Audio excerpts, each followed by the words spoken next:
உங்கள் வீடு தேடி வரும் அரசு. உங்களுடன் ஸ்டாலின்.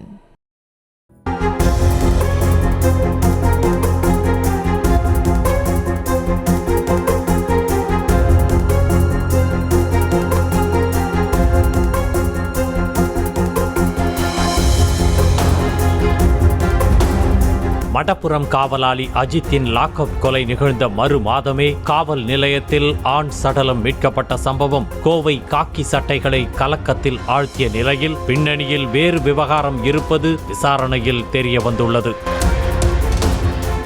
கோவை பெரிய கடை வீதி காவல் நிலையத்தில் வழக்கம்போல் பணிக்கு வந்த உதவி ஆய்வாளர் தனது அறையை திறக்க முற்பட்ட போது உள்பக்கம் தாழிடப்பட்டு இருந்தது. சிறிது நேரம் காத்திருந்த போலீஸ் எஸ்ஐ சந்தேகப்பட்டு கதவை அழுத்தமாக தள்ளி பார்க்க மின்விசிறியில் ஆண் சடலம் தொங்கிக் கொண்டிருந்தது. சம்பவம் நிகழ்ந்த காவல் நிலையத்தில் இரவு பணியில் எஸ்ஐயும் காவலரும் மட்டுமே இருந்த நிலையில் தூக்கில் தொங்கிய நிலையில் சடலம் மீட்கப்பட்டது பூதாகரமானது. சடலமாக மீட்கப்பட்டவரின் சட்டை பாக்கெட்டில் இருந்த செல்போன் எண்ணுக்கு அழைத்து விசாரணை நடத்தியதில் அவர் சாமிச்செட்டிப்பாளையத்தைச் சேர்ந்த ராஜன் என்பது தெரிய வந்தது.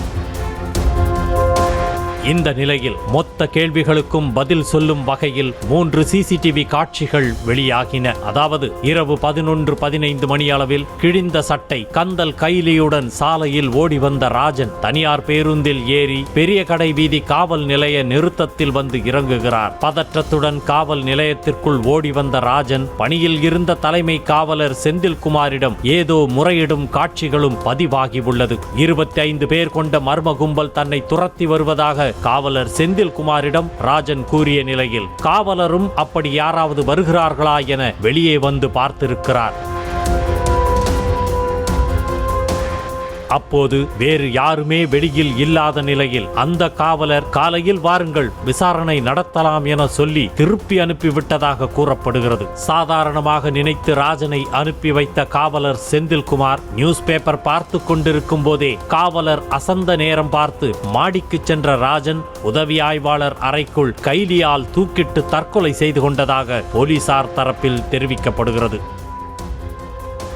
இதனை அடுத்து காவல் நிலையத்திற்குள் என்ன நடந்தது, தூக்கில் தொங்கியவர் விசாரணைக்கு அழைத்து வரப்பட்டவரா, விசாரணை என்ற பெயரில் தாக்கப்பட்டு நடந்ததை மூடி மறைக்க காவல் நிலையத்திலேயே தூக்கிலிடப்பட்டாரா, அஜித்தை தொடர்ந்து அடுத்த காவல் நிலையம் மரணமா என அடுத்தடுத்த கேள்விகள் எழுந்தன. தன்னை யாரோ துரத்தி வருவதாக ராஜன் கூறியும் அதனை பெரிதாக எடுத்துக்கொள்ளாமல் காவலர் செந்தில்குமார் அலட்சியமாக செயல்பட காவல் நிலைய மாடியிலேயே தற்கொலை அரங்கேறியிருக்கிறது. இதன் காரணமாக பணியில் அலட்சியமாக செயல்பட்ட காவலர்கள் மீது நடவடிக்கை எடுக்கப்பட்டுள்ளது. தலைமை காவலர் செந்தில்குமார் மற்றும் உதவி ஆய்வாளர் நாகராஜ் ஆகிய இருவரையும் ஆயுத படைக்கு மாற்றி கமிஷனர் சரவணசுந்தர் கூறினார். இதில் யாரெல்லாம் சம்பந்தப்பட்ட காவலர்கள் யாரெல்லாம் பணியில் கவனக்குறைவாக இருந்திருக்காங்களோ அவங்க மேலே துறை ரீதியான நடவடிக்கை எடுக்கப்படும்.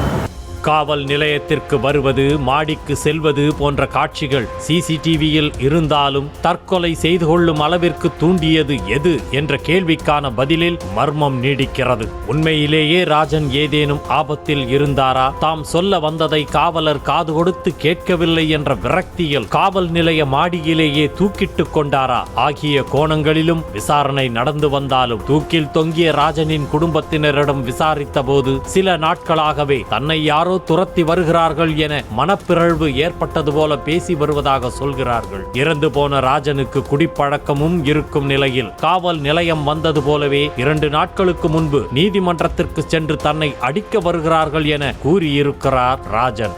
அடிக்க வரேன்னு தான் சொல்லிட்டு இருக்கிறானுங்க 3 நாளா. ஆடி நோம்பிக்கு முன்னால் ஆடி நோம்பி அன்னைக்கு ஞாயிற்றுக்கிழமை அன்னைக்கு வீட்டில் படுத்துருந்தானுங்க. அதுக்கப்புறம் திங்கக்கிழமை சென்னைன்னா நான் வெளியில் போனானுங்க. சரி வேலைக்கேன்னு போயிட்டு வருவானாக்குன்னு நினச்சேங்க.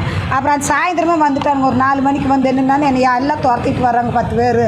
நான் இவர்கிட்ட கவுண்டர்கிட்ட சொல்லியிருக்கிறேன், எல்லாம் கேட்பாங்க. நான் ஸ்டேஷனுக்கு சொல்லிட்டு இது சொன்னேன். நான் இதுக்கு என்ன பைத்தியக்காரன், யார் இவனை அடிக்க வர்றாங்க, இவனுக்கு யார் விரோதி இருக்கிறாங்க அப்படின்னு நான் சொன்னேங்க. திருமணம் செய்து கொள்ளாமல் தனியாக வசித்து வந்த ராஜன் சகோதரி வீரமணியுடன் தான் வசித்து வந்தார் என்ற நிலையில் அவரது மரணத்தில் சந்தேகம் ஏதும் இல்லை என குடும்பத்தினர் கூறியிருப்பதால் கோவை போலீசுக்கு சிக்கல் தீர்ந்துள்ளது.